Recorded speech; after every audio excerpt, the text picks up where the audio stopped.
మనం ఎవరితో గుర్తించబడుతున్నాం? యేసయ్యతో గుర్తించబడాలి, పరిశుద్ధాత్మతో గుర్తించబడాలి.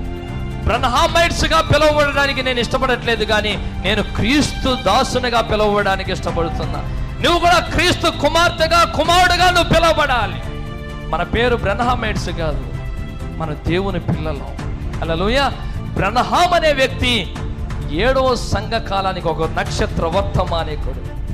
ఏలియా యొక్క శక్తియు, ఆమేన్, ఆత్మయు కలిగిన ప్రవక్త, దేవుని యొక్క వధువుని సమకూర్చడానికి వర్తమానాన్ని ప్రకటించిన ప్రవక్త.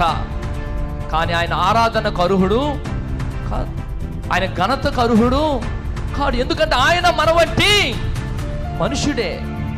ఆరాధనకు, ఘనతకు, స్తుతికి, స్తోత్రమునకు అర్హుడు కేవలము యేసయ్య మాత్రమే. కాబట్టి మనం ఎప్పుడు కూడా యేసుతో గుర్తించబడాలి, ఆ కాల వర్తమానికుడితో గుర్తించబడాలి, ఆ కాల వర్తమానముతో గుర్తించబడాలి. అందుకే ప్రవక్త చివరిలో అంటున్నాడు, ఈ కాలములో ఒక వర్తమానం ఉన్నది.